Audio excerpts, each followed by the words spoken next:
now we have time for some question and answer, which I'm hopeful that there will be a robust conversation with this audience and our panelists, and there's a lot of opportunities here.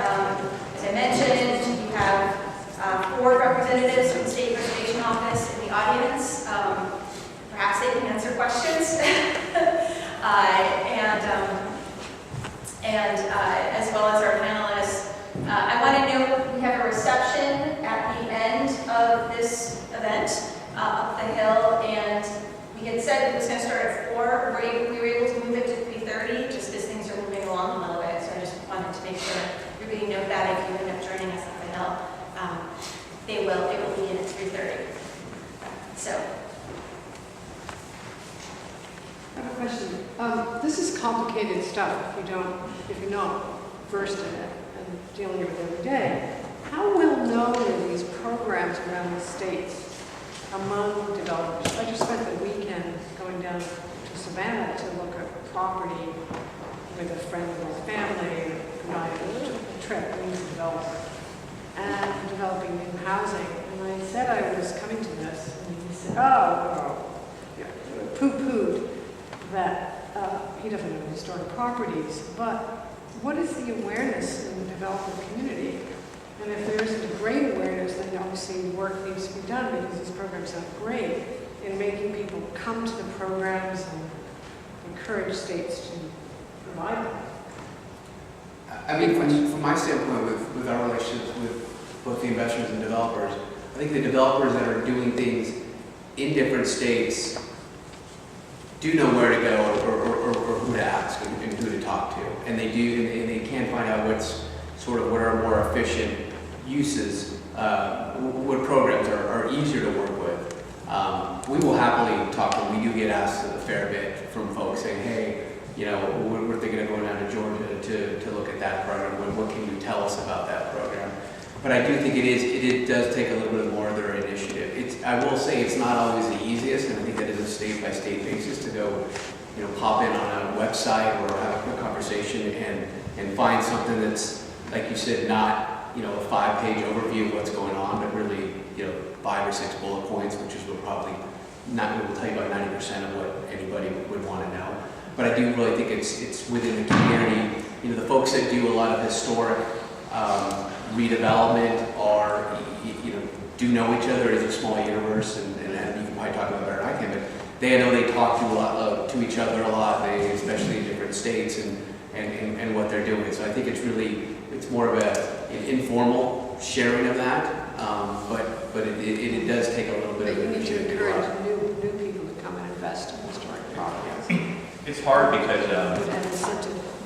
if you look at somebody like Adam and Wynn, and you look at any of these transactions, to the point they're incredibly complicated. So sometimes developers will come in. There's a couple of Novogradac, a big accounting firm, does a national preservation conference every fall. IPED, the Institute of Professional and Educational Development, which is William & Dixon Peabody, they do a conference every spring. There's DC, Novogradac's kind of travels around. And you'll get developers at these conferences. Usually you get guys like us, and not as many developers. We like at those conferences. We've got a lot of people in the industry. And the reason that it's very difficult is that for a developer that's used to going to the bank and getting a bank loan, going through these kinds of transactions are really hard for them to wrap their mind around. One, you're saying, you're going to let the state office and these federal people tell me what I can do with my building. I mean, that's one, right off the bat, getting them through that. The second part of it is the number of third-party consultants they're not used to working with, the CPAs, the syndicators, the lawyers that are involved. So where you see a lot of marrying of the historic credits to affordable housing is because people like Adam are really used to doing complicated paper pushing. They're used to being involved in processes that take a lot of brain work to make a development happen. And so what we've seen over the last few years is the market's really expanded because the availability of money went down. When the market crashed in 2008, like we have an office in Chicago, you did not have many tax credit projects in Chicago at all. It just didn't happen because they could go to a bank and say, hey, I'm developing this as condos, give me 100% of what I need. And the bank would say, sure, here you are. But all of a sudden, after the 2008 crash, the market in Chicago just skyrocketed because they couldn't go to the bank anymore. The bank said, we're not going to give you 100%. We'll give you 80% of what you need to develop that. You got to bring in the 20% to the table. All of a sudden, the starter tax credits make sense, right? So it's really a market-driven piece, and you have to have a very, either a really sophisticated developer or one that's willing to take the time to learn how it works and take a chance on it the first time. I will tell you, once somebody does it once, they never go back. It's like crack. It's like, wow, this is free money almost. And when they really, get into it, once they've been through the process with SHPO, they have comments about Julian usually afterwards, but they're okay then. They get all their approvals in place. They'll come back and do another tax credit project. And I think Wayne's a great example of that. Yeah, but it is a niche business. It is a niche business, yes. And I think it's a relatively small world. And I think, like Albert said, it's complicated. And a typical market rate developer is looking at debt and equity. And now all of a sudden you have all these different types of structure to the deal. And it's not only just the layers and the bureaucracy, it's the compliance. So there's compliance and there's risk. More so than in a typical deal because we take on the risk, right? So we'll make an application to the state for the credits and we'll get a piece of paper that says you're approved for those credits. But you gotta go ahead and build it. Then you gotta lease it up. Then you're gonna place it in service. Then you're gonna get everyone to approve it again. And then when you do that, the credits flow. And when people hear that, they say, well, we're not going to take that risk. So maybe it's something that you get used to, like Albert said, or maybe it's something you just won't cut out if you're in this world. But it's a very different type of real estate development. And the risks are different because at the end of the day, if John brings in an investor to buy those credits and the building is screwed up for some reason, they're going to want those credits? Yeah, that's our fiduciary, yeah, we're not. So we're the building can't deliver them, it goes back to the owner. So it's just a different type of threshold for somebody to go for. Yeah, I will say we'll have a lot of developers who hear from us or talk, will reach out to us and say, hey, I've got this project, and they're not a historic redeveloper. And really the first thing I'll say is, here's a list of 4 or 5 people like McCrossy and some other folks, please go talk to them. Because they're gonna, we know enough to be dangerous, but we're not preservationists. We do not have that skill set. You want people who just know what they're doing, whether it's locally or nationally, because you just don't want to, because they're gonna tell you who you need to talk to. And I think Adam, you mentioned it really well. You need to have the right kind of people, and not just the ones with the skill set, but folks who can just work together. There's always things will go sideways before we even close, at least once or twice. And you need to have people who can just come together and just cut through the garbage and just get it done. And we'll work well together. And I can't emphasize it enough because these are intensely labor-intensive deals just to get close.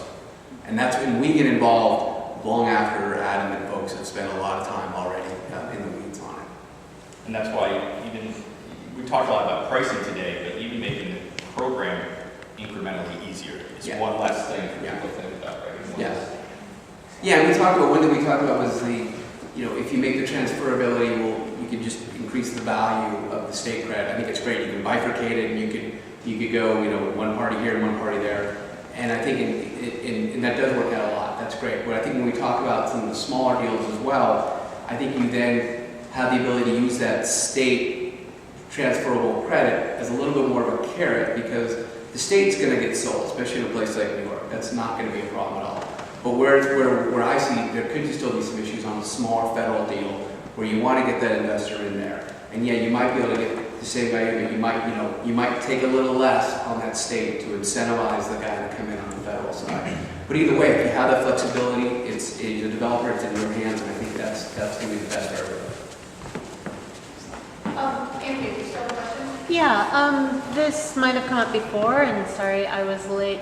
On the transferability, is that something that's been brought to the legislature before? Was it part of the original proposal, or is this considered kind of the evolution of the tax credit? It has not been brought to the legislature before. It came up in discussions last year, and Daniel's office and we were talking a lot about this. We had several conversations in the fall of 2017. Yeah. So has there been resistance to it? I guess that's what I'm wondering. When we're lobbying tomorrow, is that something we should be thinking about? It has not yet been embraced by the division of budget. Okay. This program has been built incrementally from the start in New York State. The initial version was alluded to, which thankfully is hidden well out of sight, was passed in the last year of the Taki administration in 2006, in place at the January 1st, 2007, so inherited by the Spitzer-Patterson administration. The enhancement was signed by Governor Patterson in his last year and effectively was implemented, became effective under the day one of the Cuomo administration. We returned to them. And so it's been interesting because no governor has ever quite owned it or had it around to own. So since 2010, day one of the Cuomo administration, based on actions undertaken by the legislature the previous year, we are nearing $5 billion worth of federal credit activity in New York State. We're just shy of that. And we're looking forward to celebrating that milestone with the governor. That represents effectively $200 million in federal credits allocated to New York State projects. Because the New York State program is designed the way it is, it has a cap of $5 million, it has census tract targeting, that universe of $200 million in federal credits for 500 plus projects in New York State. That is not a $200 million exposure on the state credit side. It probably is closer to 130, 125. So this program has been designed to be an effective incentive where it is most needed. That's why the census tract target is there. Federal credit is available everywhere. The state credit is available in the stress census tracts. That's why the $5 million cap is there, so that the big projects in New York City that do reside in qualified census tracts don't push us closer to that $200 million exposure. So, as we try to design the next efficiency, I guess one of the talking points is we've always developed this program incrementally. We have always tried to fine-tune this program where that fine-tuning was most appropriate and would be most effective, and I think he's following that category. We have discussed these points internal to Office of Parks and with the Division of Budget, Taxation and Finance, so there's a context for this. It just hasn't been, a lead. So last year the legislature took a lead. The authorization, decoupling from the federal credit payout from the state, and the census tract decoupling as well. All great, very important things. We have the fund administrator. Once again, I think you're talking about targeted refinement or a series of targeted refinements designed to make the program, I think the subtitle here is excellent, achieve maximum efficiency. The state will be issuing the credit for these projects regardless. It's a question of how much value, how much capitalization you get for that credit. This does not change the bottom line. In one sense, it does not change the bottom line for New York State, except to the point, to the extent these changes bring new projects into the system. And they will. But I don't think any of these, all of these are appropriate enhancements, and all of these are enhancements that I'd like to think the state can afford. And just piggybacking on that, I think the culture, so panelists have used the word bifurcation, and that's something that we initially, the league and a lot of advocates wanted to have that separate state and federal credit. I avoid using that word because the feedback we've gotten is that's not something, there's a reason why our state credit is defined by the federal credit, and the Division of Budget and the Division of Tax and Finance in New York State really like that. So transferring the credit removes that control that they feel they have with the program because they don't want added complexity. They want to know where their state tax credit dollar is going.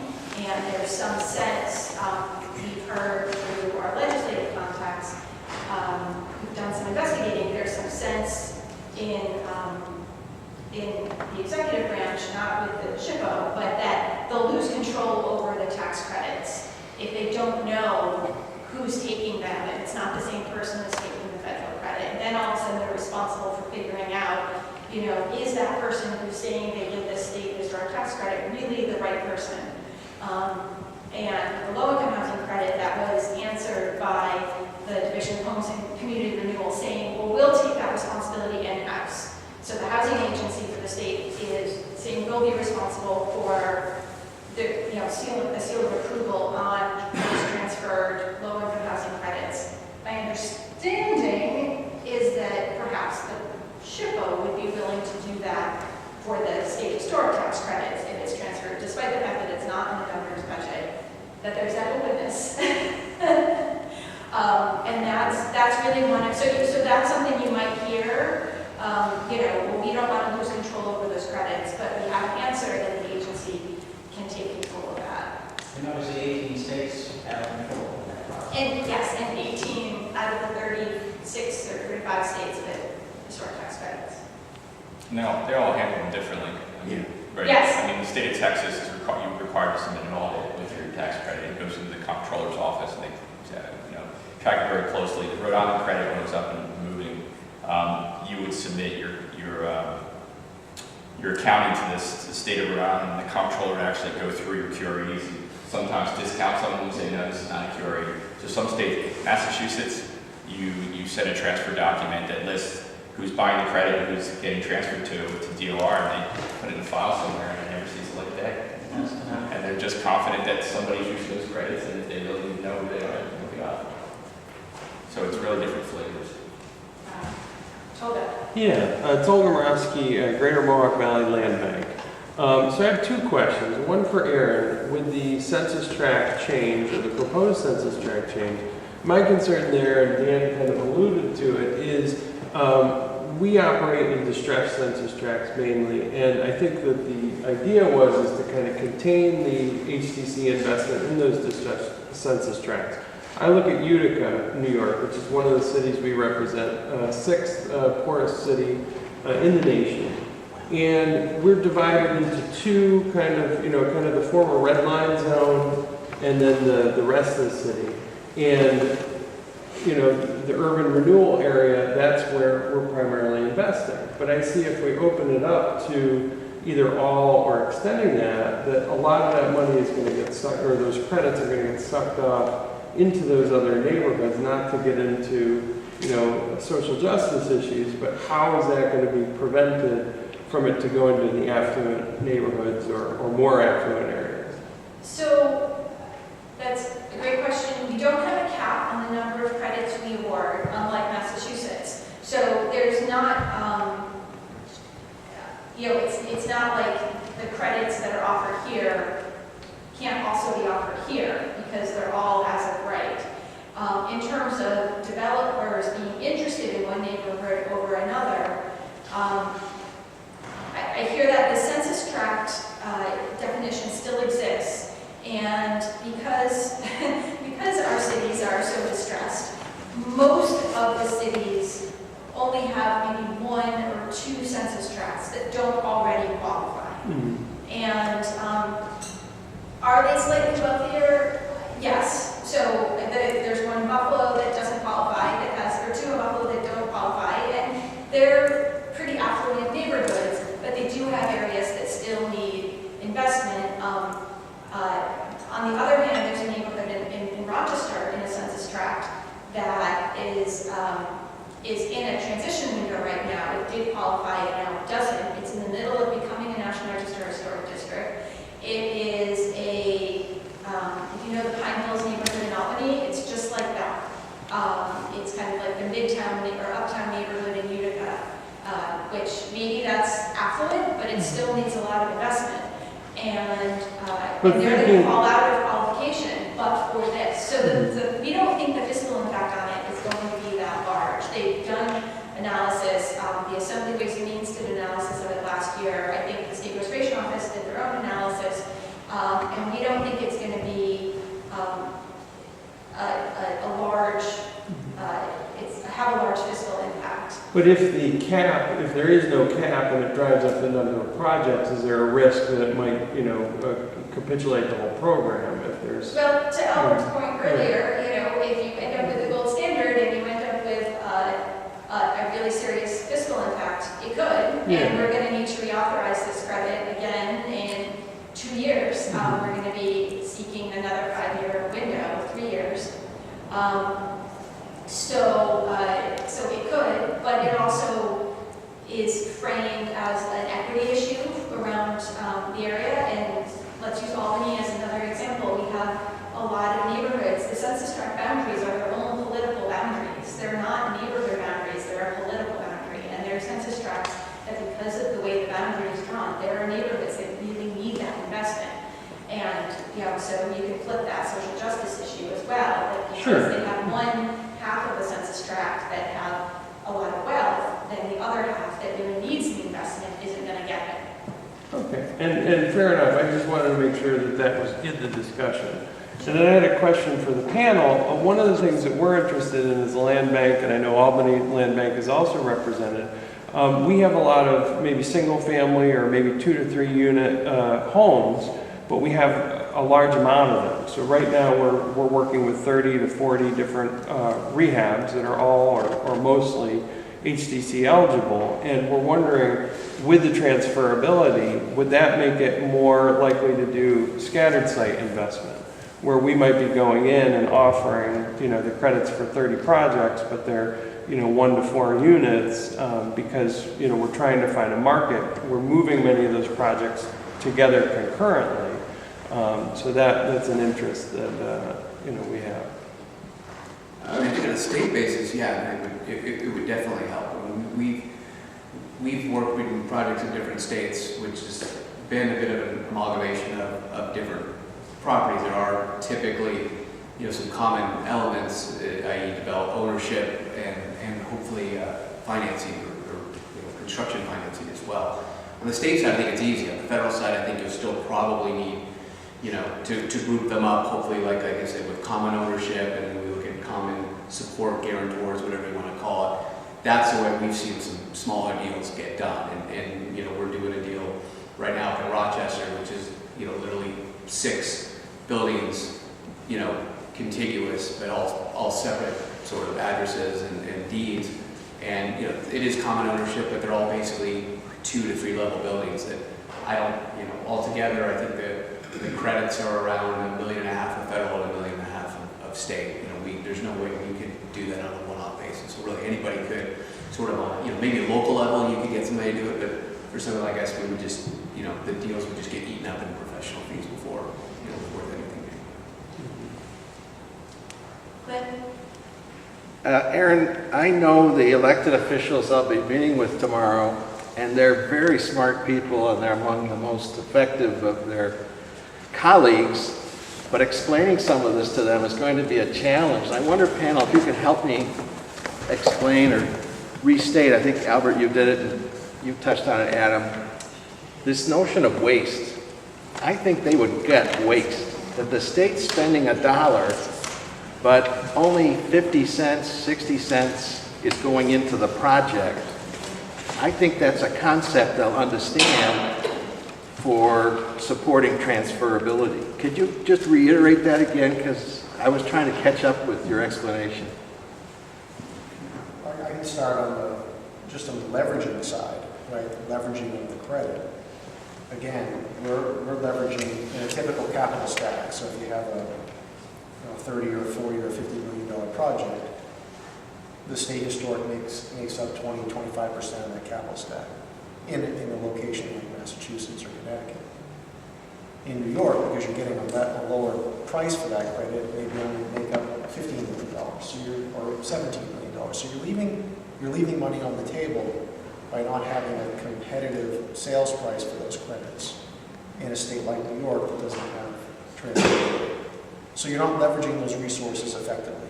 Again, the same building in New York and the same building in Massachusetts is going to cost the same to redevelop. So where do you find those other resources? And a lot of times it's not going to come from the developer. It's going to come from other sources that the state may have. So you're asking for more resources from the state to make up for the gap on the historic, if that makes sense. Yep, thank you. That's separate than what Albert described as being an efficient credit within the state. And there's two components to that. One is, if you look at the end user, so you talk to somebody like Enhanced, they have a whole collection of folks that are interested in federal credit, but then they have a whole different collection of folks that are interested in state credits. State tax credit payers tend to be retailers, cell companies, big people that pay a lot of state tax credit. A lot of large banks don't necessarily have a lot of state tax credits. So by just having it unbifurcated, by having no transferability, you have to align a federal investor that has New York State tax liability, and it just brings the pool way down. And just like in anything in life, if you have 4 people bidding on one thing versus 50 people bidding on one thing, the price is going to be different, right? Yeah, I don't think simply if you know, there's 100 million going out there and they're getting 70 cents and doing certain things with transferability, let's say that adds 10 cents to it. I mean, 100 million is still going out of the state, and then $10 million more is coming down to the project level, and 2 projects aren't getting done today. You know, what is that amount? Nobody really knows, but some of that's where you get some of the but-for case, and that's extremely back in the envelope. But I mean, it's just very simple. There's just more money coming down for no incremental cost at the state level. And the transferability will increase the value of the credit on a strictly numerical basis. So if the credit transfers for 64 cents now, being transferable once, we'll say it's a 70-cent credit, because Enhanced can find somebody to buy that credit. What it won't deal with is that it is a sale, and somebody's going to be paying income tax on it. And that's the other part of that Adam mentioned before, that you really need these multiple transfers. But I think Aaron's point is that the low-income housing side, has this credit in place now because they have one transfer, right? And they're trying to figure out, now how do we get multiple transfers? How do we prove to the legislature that, thank you for the one transfer, you've increased the value of the credit by 10%. But if you want to increase it another 20%, give us 2 more transfers and we can really make this thing efficient.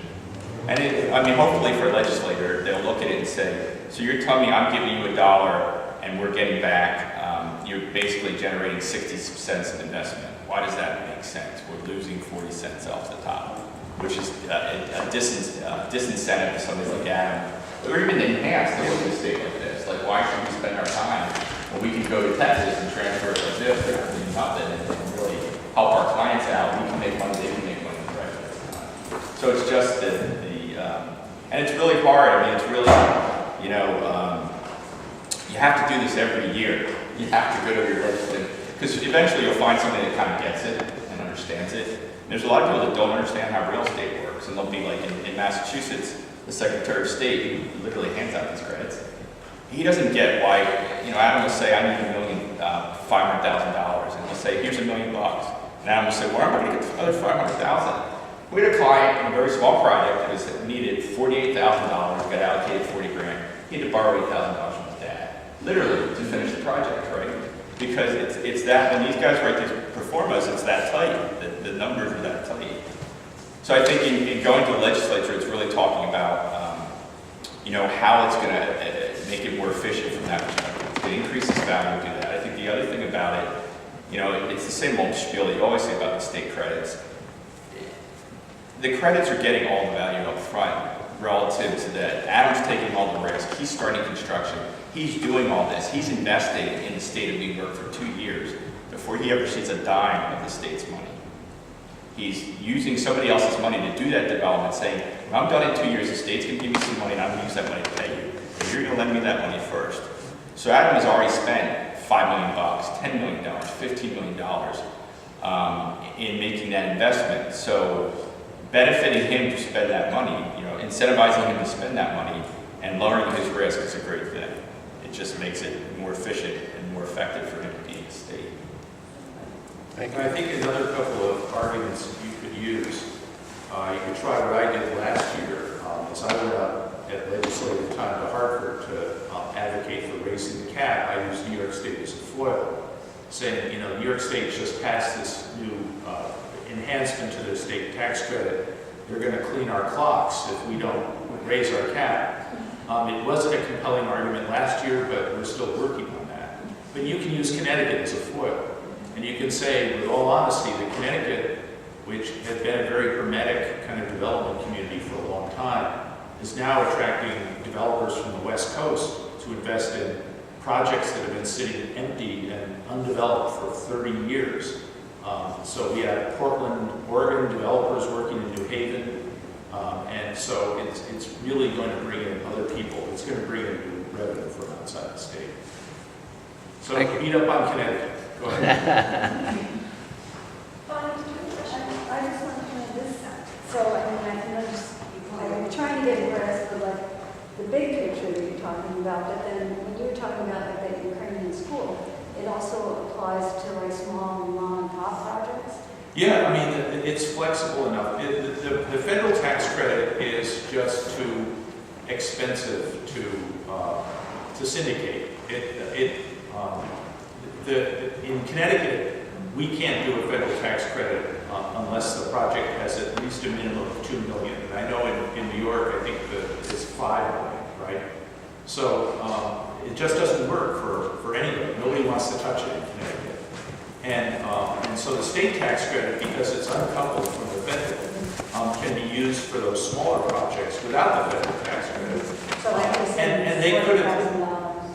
Yeah, it's all. But that would be on the state credit card.